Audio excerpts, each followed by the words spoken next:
Hello दोस्तों, आप सभी का स्वागत है। आज की हमारी नई कहानी है मोहब्बत तेरे नाम की का भाग 1। दुल्हन के कपड़े पहने अदिति बहुत ही खूबसूरत लग रही थी। गोरा रंग, बड़ी बड़ी आंखें, गुलाबी होंठ, मासूमियत ऐसी कि जो देखे वो देखता ही रह जाए।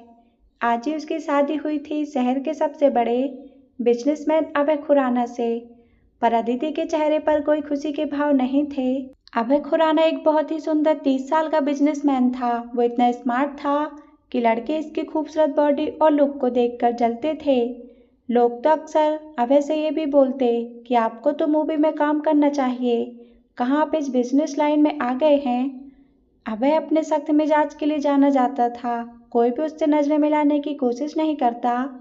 अगर कोई उसके रास्ते में आता तो अभय उसे बर्बाद करके रख देता। अभय उसको अपने घर ले आया, जहाँ कोई उसके स्वागत के लिए नहीं था। अभय ने अदिति से कहा, उम्मीद है तुमको अपना कॉन्ट्रैक्ट याद होगा। मुझसे किसी भी तरह की कोई उम्मीद भी मत करना। ये शादी हम दोनों की मर्जी से हुई है।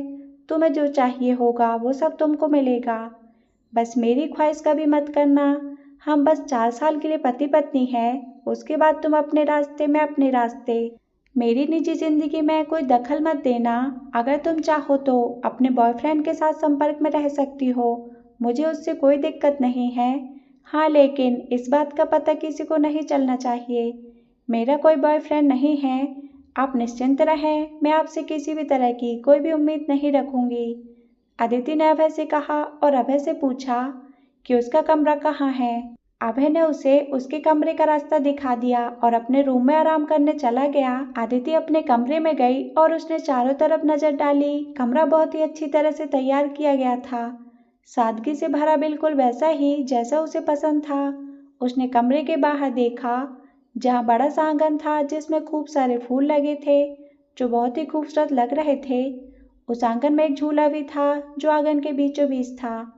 ये सब देखकर अदिति बहुत खुश हुई। वह अपने कपड़ों को बदलकर आंगन में चली गई और झूले पर बैठकर तारों से भरे आसमान की तरफ देखने लगी और सोचने लगी कि वो पहले किस तरह से हमेशा खुश रहा करती थी। उसके कुछ सपने थे जिसको वो पूरा करना चाहती थी, लेकिन कैसे उसकी जिंदगी उस घटना के बाद एकदम बदल गई और उसे इस समझौते की शादी करनी पड़ी। अपनी बीती बातों को याद करते हुए उसकी आंखों से आंसू निकल पड़े। वो एकटक चांद को देखती रही और बीती रातों को याद करते करते वो वहीं उस झूले पर सो गई। सुबह हो गई। अभय अपने ऑफिस जाने के लिए तैयार हो चुका था। वह जाते समय जब आंगन के सामने से गुजरा तो उसने सोती हुई अदिति को देखा। वो सोती हुई बेहद खूबसूरत लग रही थी। अभय उसे देखता ही रह गया। तब उसे याद आया कि उसकी तो शादी हो गई है। अगर वो उसे ना देखता तो वो भूल ही गया था कि उसकी शादी हो चुकी है। उसने अपने बढ़ते कदमों को रोक लिया और अपने ऑफिस के लिए निकल गया। जब अदिति उठी तो उसने देखा कि वो काफी देर तक सोती रह गई थी। वो फ्रेश होकर किचन में गई और अपने लिए नाश्ता बनाया और नाश्ता करने के बाद वो अपने रूम में चली गई। पूरा दिन आज उसका फूलों की देखभाल करने और घर की सफाई करने में बीत गया। देखते देखते रात हो गई। वो खाना बना के अभय का इंतजार करने लगी। लगभग 2 घंटे के बाद दरवाजे खुलने की आवाज आई। अदिति दरवाजे की तरफ बढ़ी, पर हंसने की आवाज सुन के वह रुक गई। तभी अभय के सामने दिखा और उसके साथ ही एक लड़की जिसकी कमर को अभय ने एक हाथ से पकड़ रखा था। वो लड़की बेहद ही खूबसूरत थी। वो किसी अप्सरा जैसी लग रही थी। वो काम्या थी, अभय की पर्सनल सेक्रेटरी। वैसे तो वो बहुत खूबसूरत थी, लेकिन बहुत ही घमंडी थी। और हो भी क्यों ना, आखिर जिस अभय पर कितनी ही लड़कियां फिदा थी, वो उसे ही चाहता था।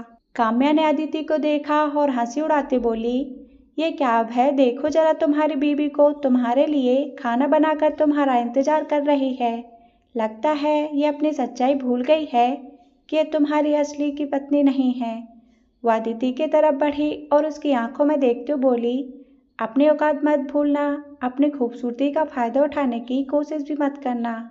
अभय सिर्फ मेरा है, सिर्फ मेरा, समझी। आइंदा अभय के करीब आने की कोशिश भी मत करना। फिर वो अभय के पास गई और बोली, अभय आज से तुम एक मेड रख लो जो तुम्हारे लिए खाना बना देगी। कल मैं एक मेड को भेज दूंगी। तुम ऐसे ही किसी के भी हाथों का बना कुछ भी मत खाना। क्या पता तुम्हारी तबीयत खराब हो जाए तो। ऐसा बोलकर वो अभय की बाहों को पकड़ के उसे अभय के कमरे तक ले गई और अंदर से दरवाजा बंद कर दिया। अदिति को बहुत ही बुरा लगा। उसने अपना खाना खाया और अपने कमरे में चली गई और अपना मुंह ढककर रोने लगी और खुद पर नाराज होने लगी। उसने सोच लिया कि अब वो अभय के सामने जाने से बचेगी। उधर अभय काम्या से नाराज होते हुए बोला, तुम्हें सब करने की क्या जरूरत थी काम्या? जरूरत कैसी नहीं थी, देखा ना तुमने कैसे वो अपने मासूम से चेहरे का फायदा उठा रही थी। अब वो दोबारा तुम्हारे पास आने की कोशिश नहीं करेगी, तुम देखना। फिर वो अभय के करीब आते हुए उसे किस करने लगी और बोली, तुम नहीं जानते हो इन मिडिल क्लास लड़कियों को, इनको इनकी औकात दिखाना जरूरी होता है। चलो अब मान भी जाओ। फिर अभय उसको अपने बाहों में भरते हुए उससे प्यार करने लगा। सुबह सुबह अभय लिविंग रूम में बैठकर चाय पी रहा था। तभी अदिति जगी। वो फ्रेश हुई और नहा धोकर तैयार हो गई। फिर वो रात की बात सोचकर मायूस हो गई। उसने सोचा कि अभय तो अब ऑफिस चला गया होगा, अब मैं बाहर जा सकती हूँ। ये सोचते हुए वो किचन की तरफ बढ़ी तो उसने लिविंग रूम में अभय को बैठे देखा। वो उसे नजरअंदाज करते हुए किचन में जाने लगी। तभी अभय की नजर अदिति पर पड़ी। उसने देखा कि अदिति ने एक बेहद ढीली सफेद रंग की टी शर्ट और ब्लू कलर की जीन्स पहनी थी। उसने अपने बालों का जूड़ा बना रखा था। अभय ने उसे देखा और उसे आवाज दी, अदिति इधर आओ, मुझे कुछ कहना है। आवाज बहुत ही शांत थी, दमदार मगर शांत। उसकी आवाज सुनकर अदिति ठहर गई। उसने अभय की तरफ देखा जो कब से उसे ही देख रहा था। अदिति बोली, बोलिए मिस्टर अभय, मैं आपके लिए क्या कर सकती हूँ? अभय ने उसकी तरफ देखा और बोला, मैंने एक मेड को रख लिया है, वो आज से काम पर आ जाएगी और ये कार्ड तुम्हारे लिए, इसमें हर महीने 10 लाख रुपए पड़ जाएंगे, ये तुम्हारे खर्चे के लिए हैं। अदिति ने कार्ड को देखा, फिर अभय को, और बोली, नहीं मैं ये नहीं ले सकती, मैं इतने पैसों का क्या करूँगी? अगर देना ही है तो मुझे आपसे एक इजाज़त चाहिए। अभय बीच में ही अदिति की बात को काटते हुए बोला, मैंने पहले ही बोल दिया है कि तुम आज़ाद हो, जो चाहे वो करो, तुम्हें किसी भी तरह की इजाज़त मांगने की जरूरत नहीं है और ये कार्ड तुम्हारा है। जब तक तुम मेरी बीवी हो तब तक ये पैसे तुम्हारे हैं। अभय ये बोलकर उठ खड़ा हुआ ऑफिस जाने के लिए। तब तक अदिति ने बोला, लेकिन मैं। अभी अदिति ने कहा ही था कि अभय ने उसे नाराजगी से देखते हुए कहा, मुझे एक ही बात बार बार बोलने की आदत नहीं है। और ये बोलते हुए वो सीधा अपने ऑफिस के लिए निकल गया। अभय के जाने के बाद अदिति ने कार्ड की तरफ देखा और उसे उठा लिया, पर आज वो खुश थी क्योंकि अब वो अपना वह सपना पूरा कर सकती थी जो हमेशा से ही बनना चाहती थी। अदिति हमेशा से ही एक फैशन डिजाइनर बनना चाहती थी। इसके लिए उसने पढ़ाई भी की और अपना खुद की एकदम कंपनी भी बनाई थी। हालांकि कंपनी बहुत छोटी थी क्योंकि उसे कंपनी खोले ज़्यादा समय नहीं हुआ था, इसलिए वो इतनी फेमस नहीं थी। पर कुछ ऐसा हुआ कि रातों रात उसे कंपनी बंद करनी पड़ी, क्योंकि उस घटना के बाद उसकी पूरी दुनिया ही बदल गई। पुरानी बातों को याद करते हुए उसके चेहरे पर दुख की रेखाएं दिखाई देने लगी। अब उसके पास पूरा दिन था जिसमें उसके पास करने के लिए अब बहुत कुछ था। उसने ऑनलाइन क्लास ज्वाइन की और क्लास के बाद उसने आंगन में जाकर फूलों की देखभाल में लग गई। तभी उसकी डोरबेल बजी। जब अदिति ने दरवाजा खोला तो उसने देखा कि सामने मारिया खड़ी थी जो कि उनके घर काम करने आई थी। अदिति ने उसे अंदर आने को बोला और उसे घर के सारे काम बता दिया। मारिया को अदिति बहुत पसंद आई। उसने अदिति से खुश होते हुए उससे पूछा, मैडम जी आप चाय पियेंगी क्या? मैं चाय बहुत अच्छी बनाती हूँ। तो अदिति ने हंसते हुए कहा, हाँ हाँ क्यों नहीं। मारिया आंटी घर का सारा काम करके घर चली गई। रात काफ़ी हो गई थी। अदिति आंगन में बैठकर तारों को देख रही थी। तभी अभय काम्या के साथ घर आ गया। घर में आते ही काम्या जानबूझकर अभय के गले से लग गई और बोली, अभय मुझे ज़्यादा ड्रिंक करने की वजह से चक्कर आ रहे हैं, क्या तुम मुझे उठाकर ले चलोगे? अभय ने काम्या को गोद में उठा लिया और उसे अपने रूम की तरफ ले जाने लगा। काम्या चाहती थी कि अदिति उसे अभय की बाहों में देखे और उसे तकलीफ हो, वो ये समझ जाए कि अभय सिर्फ उसका है, सिर्फ काम्या क्या। जब अभय काम्या को लेकर लिविंग रूम में पहुंचा तो अदिति भी आंगन से अपने रूम की तरफ जा रही थी। उसकी नज़र अभय से मिली पर वो उसे नज़रअंदाज कर अपने रूम में चली गई। ये देखकर काम्या को बहुत गुस्सा आया, पर वो कर भी क्या सकती थी। वो तो अदिति को दुख पहुंचाना चाहती थी पर उसे तो कोई फर्क नहीं पड़ा। अभय अपने रूम में चला गया। अदिति अपने रूम में गई और ये सोचने लगी कि अभय खुराना जिससे सब डरते हैं वो किस तरह से काम्या को गोद में उठाए हुए शांत दिखाई दे रहा था। वो हल्के से मुस्कुराई और अपना हेडफोन लगाकर अपना सॉन्ग सुनने लगी और धीरे धीरे उसे नींद आ गई। सुबह हो गई, अदिति उठी तो उसने मारिया की आवाज़ सुनी। मैम आप उठ गई, मैं आपके लिए चाय ले आऊं? अदिति ने मुस्कुराते हुए कहा, हाँ ज़रूर मारिया। हंसते हुए चली गई। मारिया अपना काम कर रही थी, तभी उसने अभय के कमरे से काम्या को निकलते देखा। वो उसको देखकर हैरान रह गई। उसको समझ नहीं आया। उसे लगा कि अभय सर अदिति को धोखा दे रहे हैं। वो काम्या को देखकर मुंह बनाने लगी। उसके मन में हजारों सवाल आ रहे थे। उसने चाय बनाया और अदिति के पास गई। तब तक अदिति तैयार हो चुकी थी। अदिति बहुत ही सादगी से रहती और वो कोई भी मेकअप नहीं करती, फिर भी वो बेहद खूबसूरत लगती। मारिया ने जब अदिति को देखा तो वो मुस्कुराई बोली, मैडम आप बहुत ही सुंदर हैं। अदिति हल्का सा मुस्कुराई और मारिया को देखकर बोली, ऐसा नहीं है, बल्कि सच्चाई तो यह है कि आपकी नज़रों में सुंदरता है, इसलिए मैं आपको सुंदर लगती हूँ। मारिया ने जब यह सुना तो वो बहुत खुश हो गई, पर अदिति ने देखा कि मारिया उससे कुछ कहना चाहती है पर कुछ डर रही है, तो अदिति ने कहा, क्या हुआ आंटी, क्या आप मुझसे कुछ कहना चाहती हैं? मारिया ने डरते हुए कहा कि मैडम मैंने अभी सर के रूम से एक बहुत ही खूबसूरत लड़की को निकलते देखा है, मैं कुछ समझी नहीं। अदिति उसकी बात को समझ गई कि वो क्या पूछना चाहती है, इसलिए वो बीच में ही बोली, आंटी आप इन सब बातों की चिंता मत करिए, ये कुछ ऐसा है कि मैं आपको समझा नहीं सकती, इसलिए आप सिर्फ अपने काम पर ध्यान दीजिए। अदिति नहीं चाहती थी कि आंटी को कोई बात बुरी लगे, इसलिए वो प्यार से उनकी तरफ देखते हुए बोली, आंटी क्या मुझे कुछ खाने को मिलेगा, बहुत जोरों की भूख लगी है। तभी आंटी मुस्कुराते बोली, हाँ क्यों नहीं, आप चलिए मैं खाना लगाती हूँ। ये बोलकर वो किचन की तरफ मुड़ी ही थी। तब तक अदिति ने कहा, नहीं आंटी बाहर नहीं, आप मेरा खाना आज से मेरे रूम में ही लाइएगा।